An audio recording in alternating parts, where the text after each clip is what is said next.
The following is an encore presentation of stories from the Dooralong Transformation Centre. It's past the hour of 10 here on 94.9 Rima Central Coast. Just before the news, we got to chat a little bit with Shaun from the Dooralong Transformation Centre.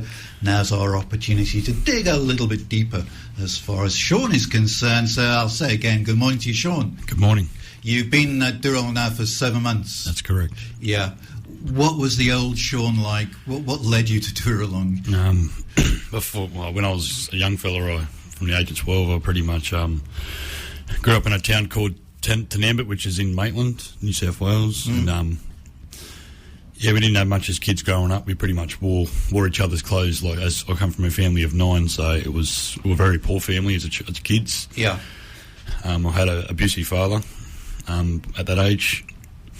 Yeah. And pretty much it just led. My mum was pretty much an alcoholic from the age of that as well, when I was 12, and my dad was never home. He was pretty much always out working or doing what he had to do, and I pretty much was just in the mix of it. So I went around to friends' houses who their families done marijuana. So I pretty much picked up as soon as it was in front of me. So yeah, not a good start in life, is it? No, definitely no. So you come from that very large family, but very poor family. That's correct. Your mum was it alcohol, did you say? Yeah. Alcohol. Your dad was abusive, and you're young Shaun trying to grow up in that situation. Yeah, it was definitely difficult. It would be difficult, yeah. Is that, you said you turned to drugs at a fairly early age, is that the reason why? Just to sort of, as an escape? Yeah, well, when I was also 5, my mum and dad split up, so it was I was pretty much doomed. Yeah, so you found some momentarily sort of, temporary relief from it all. Yeah, definitely. With marijuana. Yeah, definitely. Yeah. So that's the age of 12. You were telling me that you started taking marijuana. Yeah, that's correct. Yeah, well, what about school life for Shaun? Ever since even before I was 12, mate, like primary schools, I was either expelled or suspended from a young age. And then as soon as I hit high school, it was the same. It just got, every year in year 7, 8, 9, 10, it just got worse and worse. Yeah. So what did the teachers say about you? Did they say you were disruptive, a nuisance, or just not there? Or what? Just couldn't focus. Just couldn't focus. Very disruptive. Yeah. Just a troubled child that didn't have the male figure, the alpha male that I needed when I was a young kid. Yeah. It would have been useful, I suppose, at that stage if somebody had asked themselves why Shaun was like this, rather than just expel you. Or yeah, well, that's correct. Like, they pretty much just gave me chance after chance, and you only get so many chances. I was more out of the classroom than in the classroom. Yeah. So did you finish school? Did you manage to finish? I'd done my year 10, but they pretty much asked me to leave. As soon as I done my school certificate, they said, "Can you leave?" Yeah. They'll send me the paperwork in the mail. Please go. Yeah, pretty much, yeah. Go, Shaun. Yeah. Yeah. Did they not sort of offer any sort of counselling services or any sort of help as to, what was happening for young Shaun? Yeah, no, we tried everything. We tried psychologists, psychiatrists, school counselling, welfare, everything. So it got to the point where my dad was ready to send me to boarding school. Yeah. So nothing was working for you? Nah, nothing was working. Yeah. And life at home wasn't good, life at school wasn't good? Nah, not at all. Yeah. What's the next big thing that happens? I mean, you turn to drugs at the age of 12, you finish school after year 10. What then happens to the young Shaun? I played footy for a little bit. Oh, yeah? For Raymond Terrace. Then I got selected for the Harold Matthews team, the under-16s for the Newcastle Knights. Yeah. Played a couple of games with them, and then, as a young man and living in Raymond Terrace, there wasn't much else than alcohol and drugs. Yeah. Are you still living at home at this stage? Or? No. I was living at a friend's house at the time. Living at a friend's house. You moved out of that? Yeah, when I was 14. That abusive situation. And yep. Yeah. Did you have a skill, a trade? No. My dad's a musician, so I didn't get taught anything as a kid except work is most important thing. It's more important than your kids. So when you look back, and it's so, it's easy to be clever with hindsight, isn't it?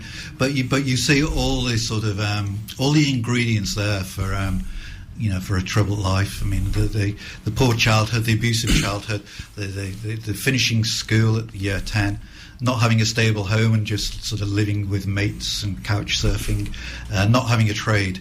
All the ingredients are there for a life of despair and hopelessness. Yeah, definitely.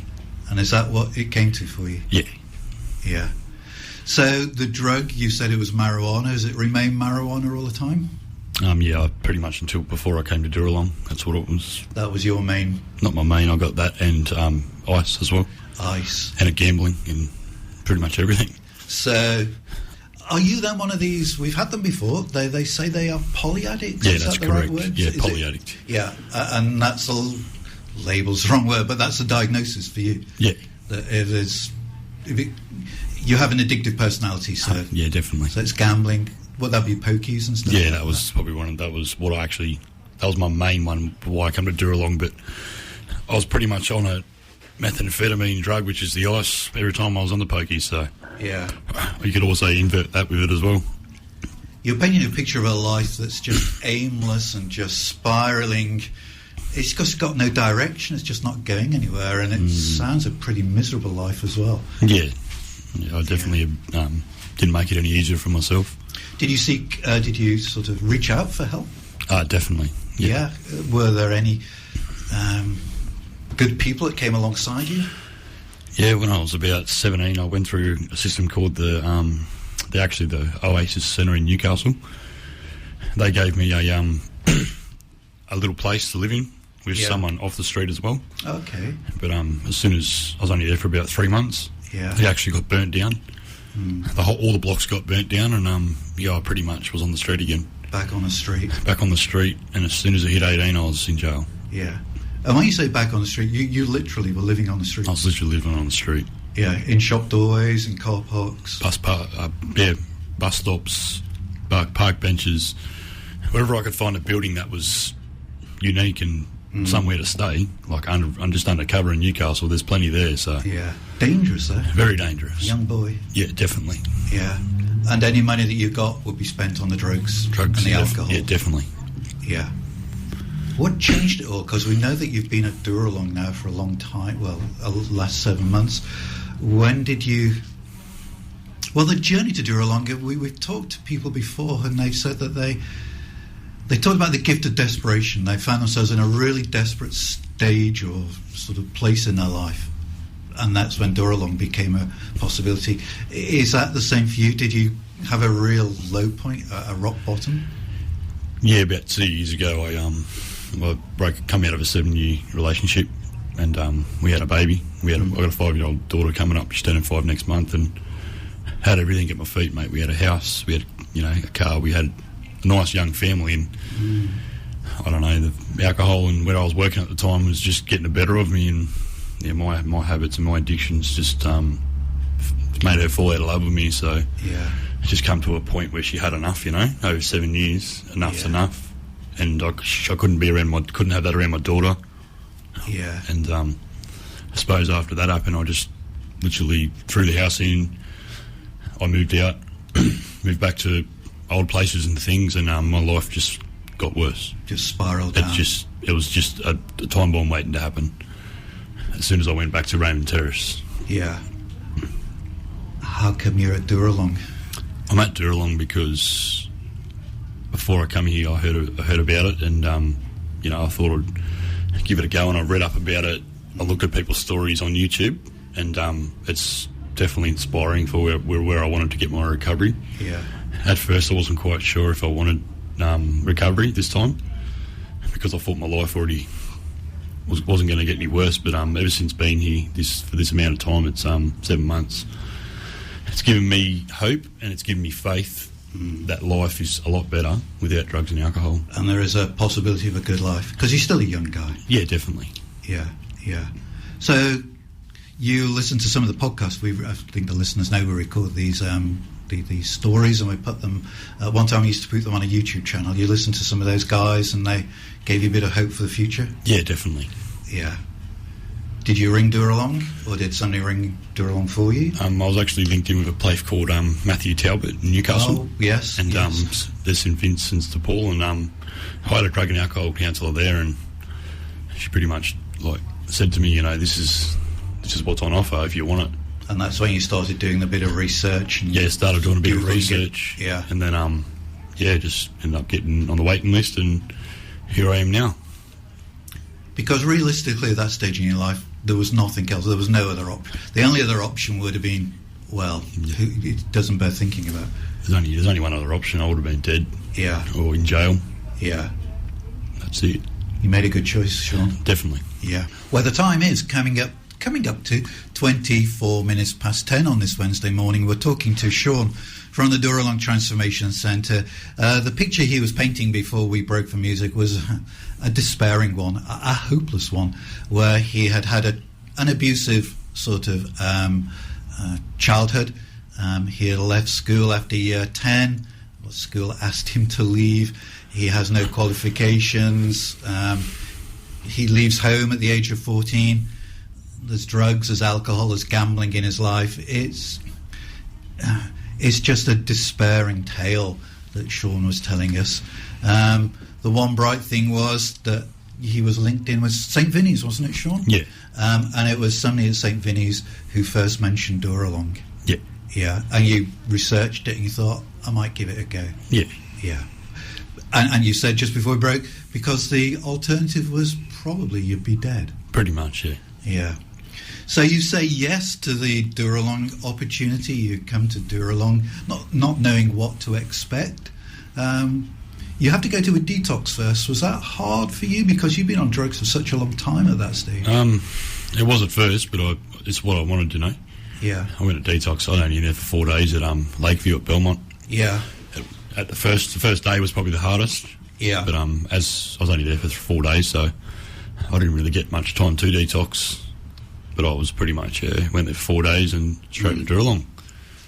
And the detox is just to make sure that when you go to Dooralong, all those substances are out of your system. Yeah. So then you go to Dooralong. What are the first impressions of Dooralong?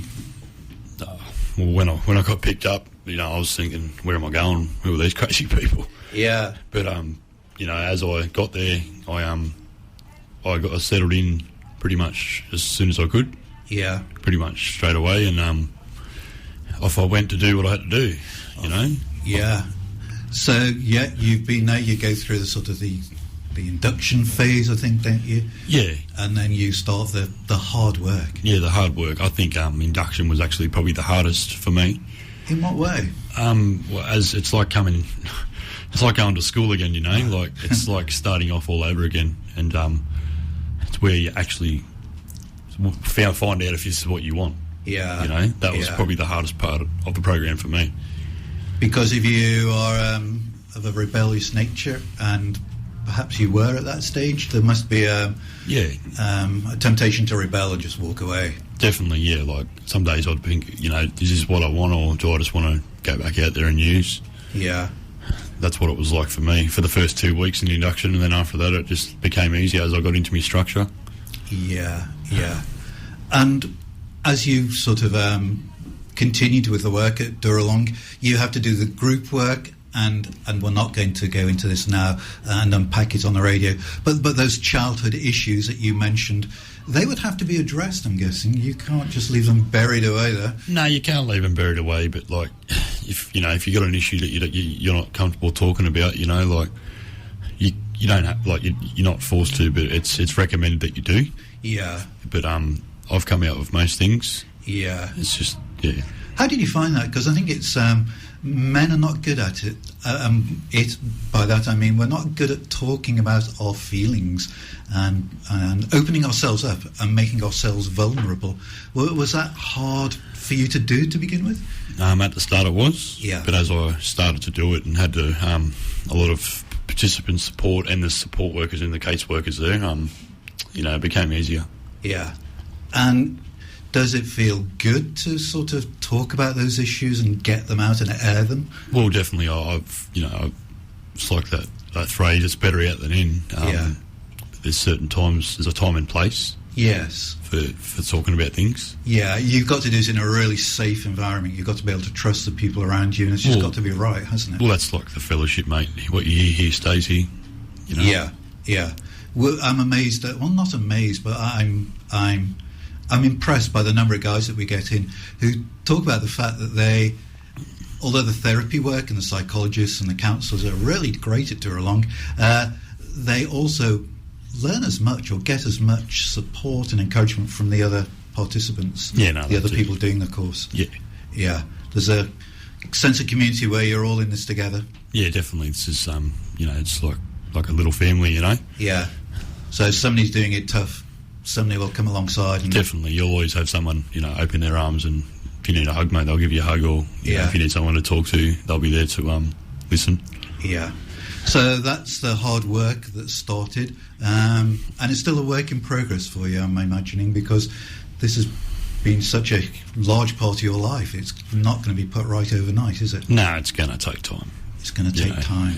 I was in addiction for 16, 17 years, so it's going to take a lot longer than 7 months just to repair all those wounds that I opened up and made life hard for myself. So 7 months you've been clean. Yes. When was the last time you were clean for 7 months? I don't think I've ever been clean that long. Going back to the age of 12 when you first started? No, I've done rehab before at the Glen, but I only lasted 4 months. Yeah. So this is really, you're into, in a good way, you're into uncharted territory. You're really making progress. Yeah, definitely. That's good. Thinking clearer and stuff. Yeah. Salvation Army, of course, run Dooralong. You researched it online before you went. Was that a plus or a minus, or you didn't care factor that it was Christian-based? Didn't bother me. Didn't bother you at all? No. You knew it had good reviews, people spoke highly of it, and I'll go for it. Yeah, definitely. Yeah. What did you make of that whole sort of spiritual side of the sort of program? At first, I was like, this is not where I want to be, like, for the spiritual thing, but as I progressed into it, I found that there is a higher power than myself, because I've always worked on my will, so I'm going to go on God's will. Yeah. But I get a bit out of chapel. I get out of North Lakes Church. I get a big connection with that. And it's not every time's perfect, but it just depends on the vibe, and I'm doing the best I can to connect. Yeah. So there's a work in progress taking place. Yeah, there's a work in progress definitely taking place. Yeah.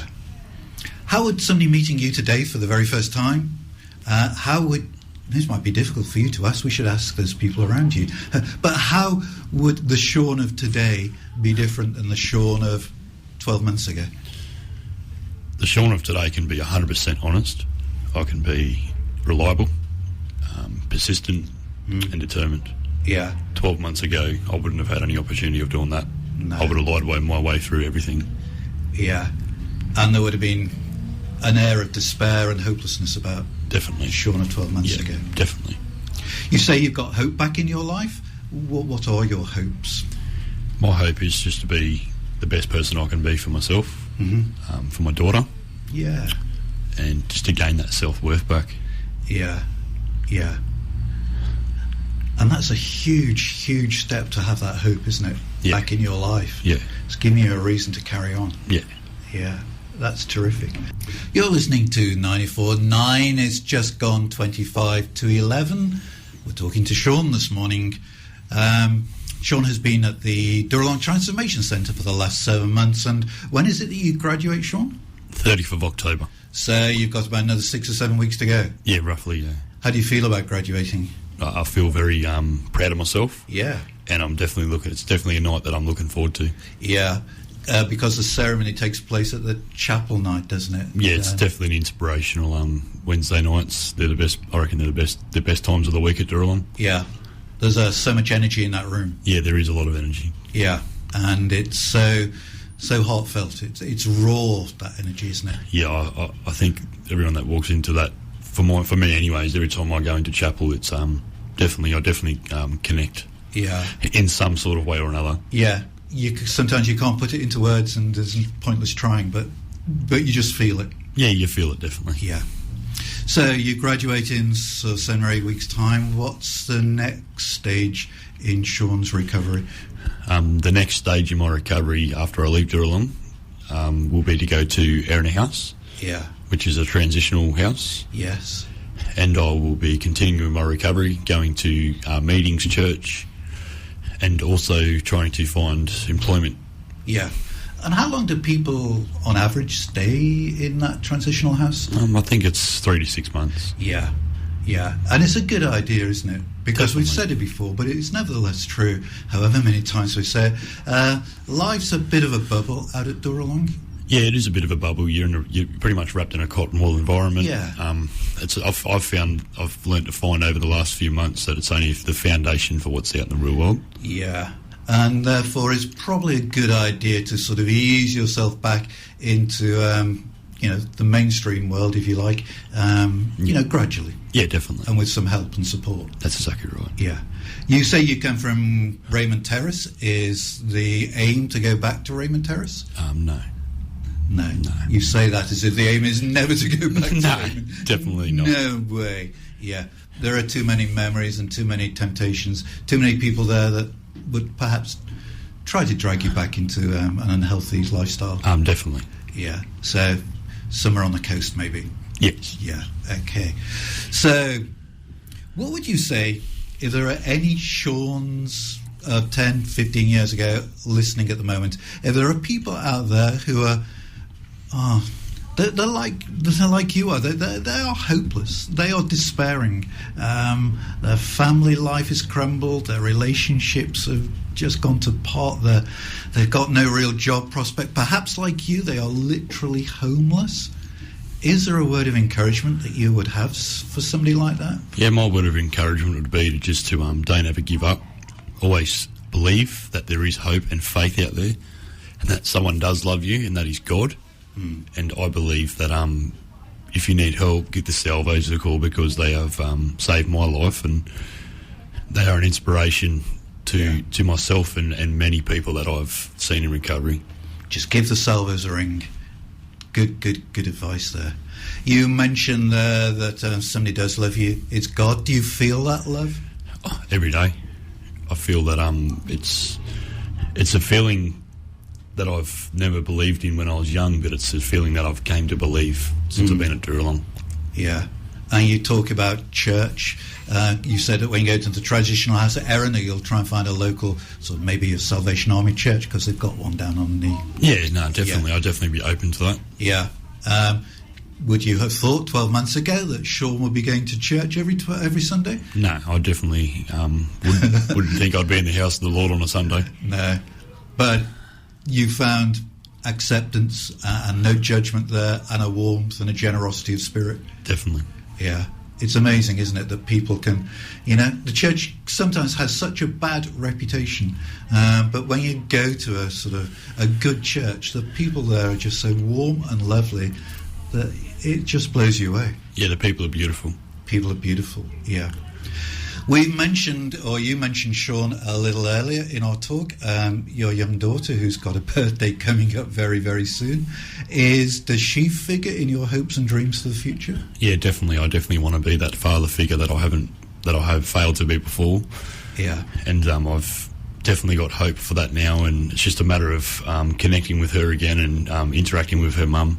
Yeah. Over the phone, and when we're in person, talk about the future and stuff. But I'm definitely looking forward to what the future has to bring for me and my daughter. Yeah, you've got a lot to live for.